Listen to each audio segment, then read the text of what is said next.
Something historic has unfolded, and the world wasn't ready for it. At the 2025 Apex Summit, Canada didn't just show up. It arrived. For the first time in 8 years, a Canadian Prime Minister sat face-to-face with China's president. But what made this moment extraordinary wasn't the choreography of diplomacy, it was the chemistry. When Mark Carney met Xi Jinping, the atmosphere felt nothing like the tense, camera-ready handshakes we've grown used to. It was calm. Genuine. Even warm.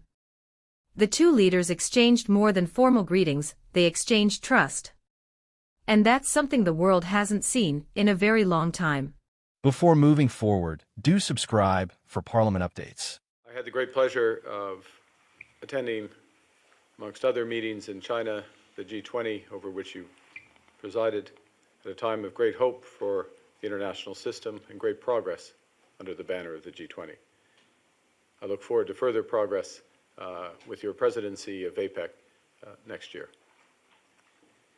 As you mentioned, our countries have a long history of cooperation, engagement, and trade. 55 years of diplomatic relations marked the anniversary 2 weeks ago. In recent years, we have not been as engaged.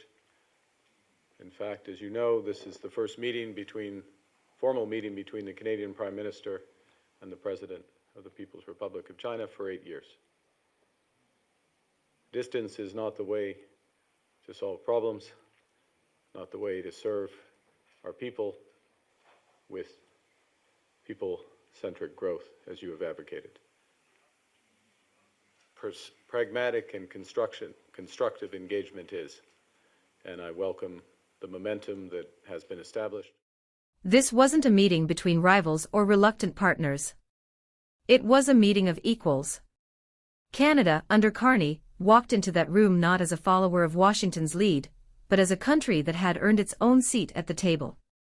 A nation with stability, credibility, and ideas that matter on the global stage. Remember, for almost a decade, Canada's relationship with China was frozen. Diplomatic channels were muted, trade negotiations left gathering dust, and political contact was nearly non-existent. The chill was deep. It wasn't just about policy, it was about identity. Canada had become comfortable staying quiet, watching, waiting, obeying. And then came Mark Carney. In less than a year, he shattered that silence. He didn't do it with bombast or slogans, but with strategy. Calm, deliberate, disciplined strategy.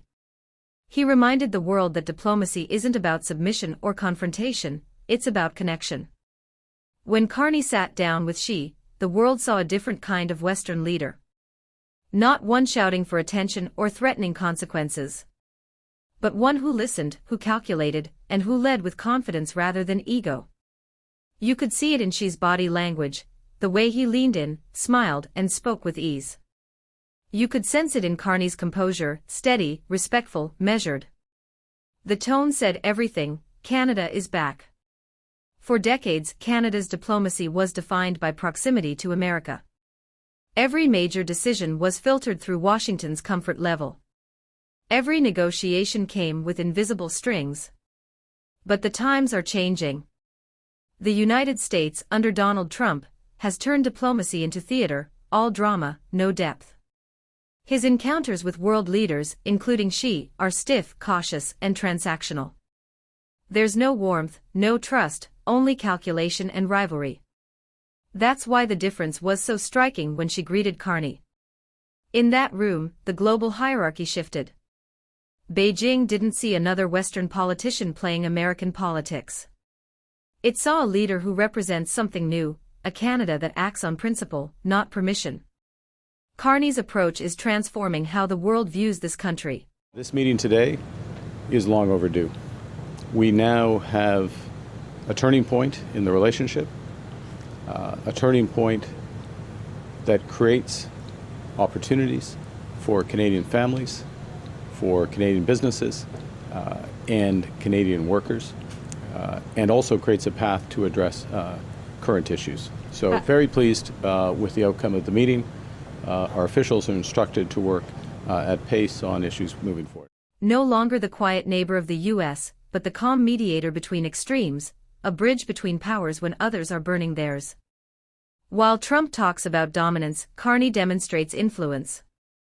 The message of that meeting was clear: Canada isn't here to take sides, it's here to set standards. And then came the gesture that sealed the moment. President Xi invited Prime Minister Carney for an official state visit to China, the first such invitation to a Canadian leader in nearly a decade. That's not ceremony. That's validation. A signal that China recognizes Canada's renewed relevance, its independence, and its stability. For Carney, this wasn't a victory lap. It was proof that his patient diplomacy, his belief in building relationships, not exploiting them, is paying off. And for Canada, it was a declaration that we no longer need to measure our worth by American approval. At that summit, you could feel the energy shift. World leaders noticed the tone, the posture, the ease between Carney and Xi. The images spoke volumes. Side by side with Trump's stiff photo op, Carney's meeting looked effortless, almost refreshing. It was as if two generations of global leadership, one fading, one emerging, were captured in a single frame. Carney's leadership is redefining what it means to be Canadian on the world stage. We're no longer the polite bystander hoping to be heard, we're the credible voice others want to hear. And that credibility comes from something deeper than political theater. It comes from trust. From predictability. From showing that a nation can stand firm on values while remaining open to cooperation. That's why Carney's meeting mattered so much more than it appeared. It wasn't about signing papers or shaking hands. It was about rewriting perception. Because for the first time in years, the world didn't just see a friendly Canada. It saw a strategic Canada, a nation balancing relationships with both East and West, acting as the bridge when bridges are in short supply. This wasn't just diplomacy, it was a reset of Canada's identity. And it's forcing the world, especially Washington, to take notice. Carney's message was subtle but unmistakable: distance doesn't solve problems, and dependence doesn't serve progress. Pragmatic, constructive engagement does. That's how you protect your people, your businesses, and your future. And that's exactly what he's doing, rebuilding the international system around cooperation rather than confrontation. The world is starting to realize something important. While others are shouting across oceans, Canada is building the quiet corridors of influence that actually shape tomorrow.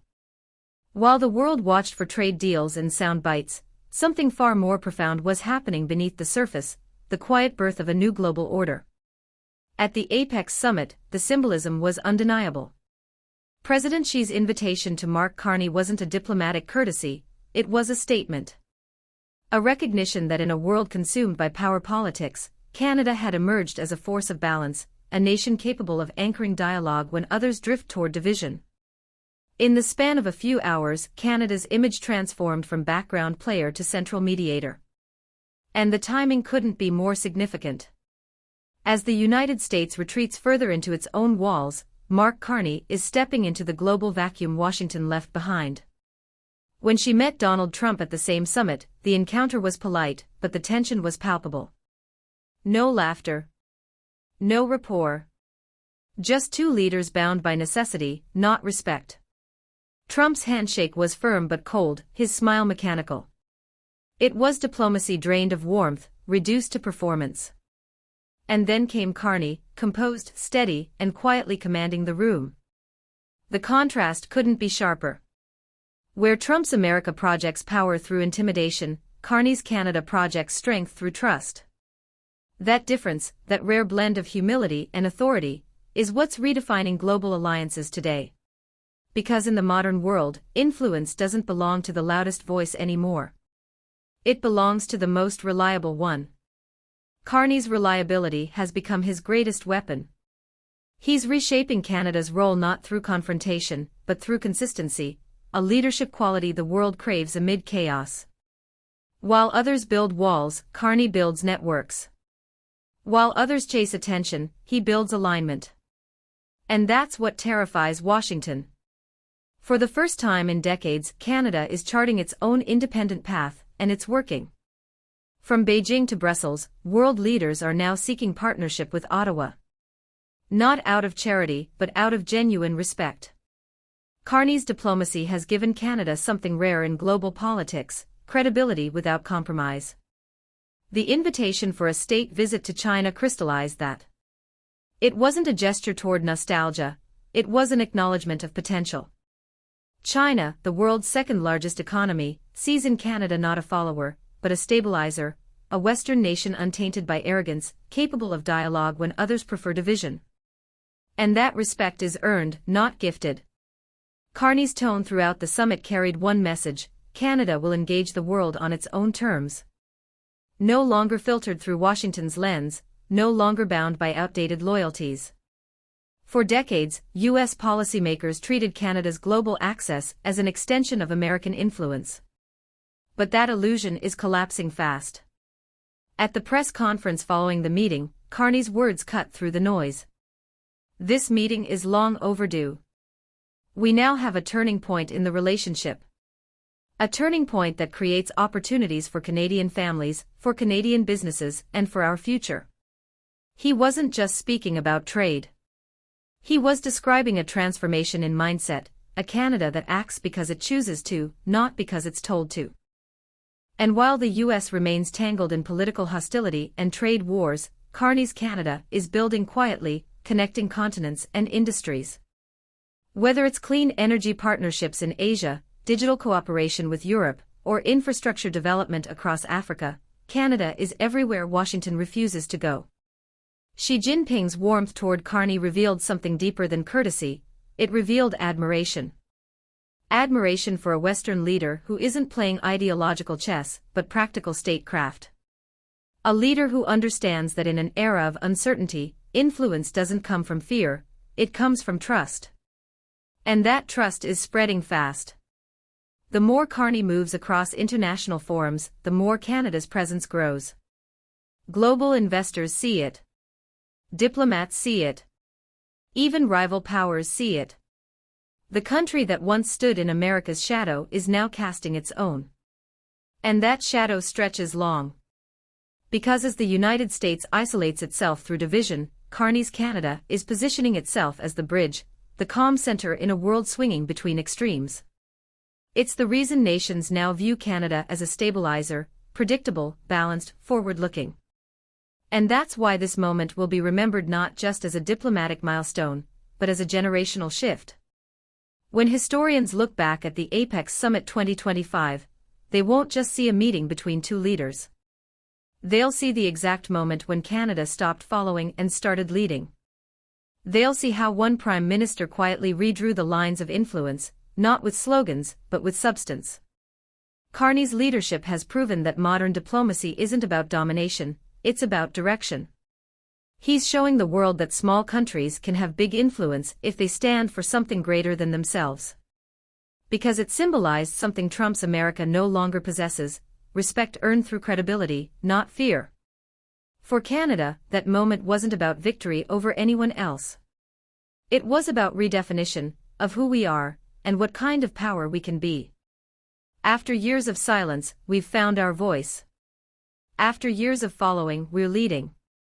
Mark Carney didn't just represent Canada at the Apex Summit, he reintroduced it to the world. And the message he delivered was unmistakable. The era of quiet Canada is over. The era of credible Canada has begun. This wasn't just a handshake. It was a turning point, not just for diplomacy, but for the idea of leadership itself. Because while others are still fighting yesterday's battles, Canada is already shaping tomorrow's peace. And that's why the world is finally paying attention. Canada debates.